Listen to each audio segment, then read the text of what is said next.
guess doing all this, turn signal, stop sign, it knows how to wait for the right time to go. Well, except right now it's freaking out because this guy's high beams are on.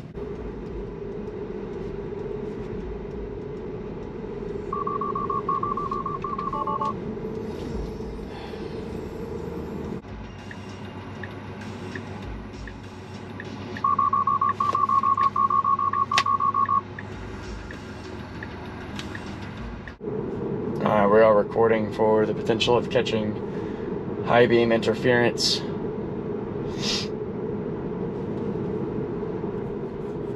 I've wiped down the external cameras. We are dealing with kind of morning humidity, so I've got the defroster on the windshield to keep it as clear as possible.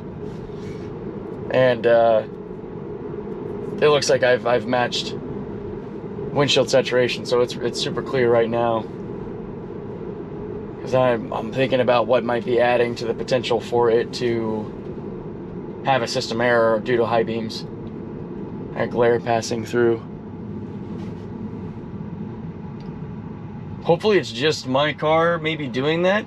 If that's the case, then it's not a hardware 3 issue per se, but a Mu issue. Suppose we will find out in time.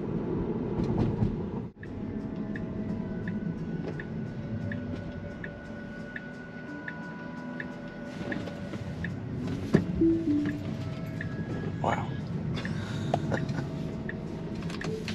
Navigational maps in this region are messed up. Which one are you using? I was reporting that back to Tesla. Oh. Yeah, sorry. I'm one of the self-driving testers. So it's like basically the car is driving itself? Yeah. Okay.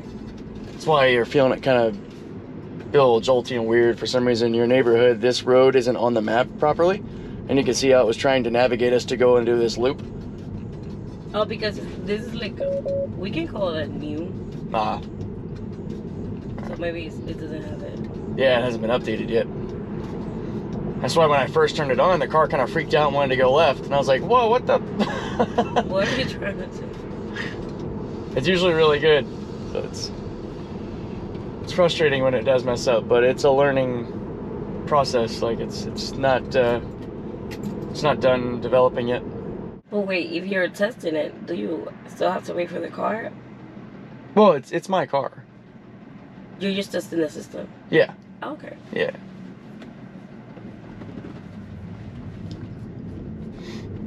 Yeah, provide feedback back to Tesla's artificial intelligence team. And I'm one of many people that are doing it. But do they give you like any incentive for you to do it, or you just do it because you want to? The incentive is honestly having access to the high tech, you know, to be able to use the system at all. I mean, naturally, you've got to find that interesting. You got to, I don't know, it's got maybe like people who like to go on roller coasters or who would want to go to space. It's like if somebody said, would you like to test out self-driving technology? And, you know, some people would be like, hell yeah. And you're one of them. Yeah, yeah. Other people either wouldn't care or might be concerned with it, but it's not the kind of testing where I'm not also in control. Like the car is driving right now, but just like with cruise control, if I do anything to take over, like I'm already driving, so it's very quick. So I'm kind of like a driver's ed instructor or a coach in a way. And I kind of slap it on the wrist, make it behave, and then I can send that information back to Tesla and be like, hey, check this out, it did something weird right here. And then future updates, you know, hopefully that problem's resolved. Or, I guess doing all this, turn signal, stop sign, it knows how to wait for the right time to go. Well, except right now it's freaking out because this guy's high beams are on. And I caught it on camera, yay. Put that back. Let me actually, all right, you know, this is, there we go. High beams caused forced disengagement again. That's a new development. At night with people, like their high beams are like blinding the car's camera. And that is a relatively new development. I haven't had that issue in the past. It'd help if other dumb drivers weren't driving around with their freaking like high beams blaring the whole time, but that is every time I have the same conversation all over because people, I don't know why people keep doing that. Yeah, honestly, like my car and a lot of modern cars have kind of like automatic high beams. So You when have to put them on. yeah, and if you're in like a super low light, like back road scenario where there's no street lights or anything, they'll automatically turn on, and then they automatically turn off when they detect other cars. It's like, okay, if only people would just either leave that situation alone or just not touch it. My last statement was like, okay, everyone that is doing that, it's old people, because they don't know maybe how to put it to be like that. Because I don't think anyone like younger than that knows how to put them would do that. Well, there's stupid people around. So. Yeah, that's true. Yeah, it's hard to say. There's a lot, and also too, like when you're getting in your car and you're messing around with these little sticks here, like most of the time high beams are put on permanently when you flick it forward. Mm-hmm. So like if you're getting in the car and then you hit that by accident, you might not, I mean, I think it's kind of crazy to not realize they're on, but some people might accidentally hit that and just not catch it until other people are like flashing their lights at them like, yo, turn your high beams off. Yeah, but also when it's this dark, you will realize. If you're paying attention to driving, like you would think so, yeah. I agree. So instead of going to this building, we're gonna go to the other street. Okay. To the other building. Sounds good. I'm always checking my lights. Like, I'm always making sure that they're where they're supposed to be. Yeah, I got hit 3 times in a row yesterday. Like within probably a minute and a half with people's high beams, and my car kept freaking out. I was like, you gotta be kidding me. Is school starting this early, or is this like staff?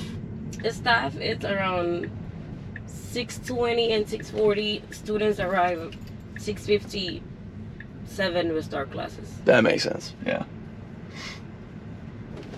So imagine teaching math at 7 a.m. Yeah, I know. You're trying to wake up, let alone the kids. Yes. By the time they're here, I'm like completely awake. But for them, I know it's harder. And it's a double block. So. Oh, yeah. And I love math and science, but I'd still be struggling at like 7 in the morning. Yeah. Like, wake up. I know I'm not the favorite person in mornings, but we gotta get it through. What you do is very important. Thank you. Thank you so much. Yeah, no problem. It's kind of weird. Hold the button there at the top and push the door. You got it. You just got to push out at the same time. Oh. There you are. Bye. Take care. You too. All right, mid-customer drive. This person behind us has their high beams on. And I say that obviously if you see my X post with oncoming traffic, especially like 2-lane roads where your oncoming is that close to you, the high beams are causing FSD to go into a red wheel forced disengagement, which is really unfortunate. And I hope it's just a hardware 3 car problem, so that those of you on hardware 4 aren't experiencing it. Definitely not cool, but I don't know if it's something an update can fix or if it's a hardware limitation.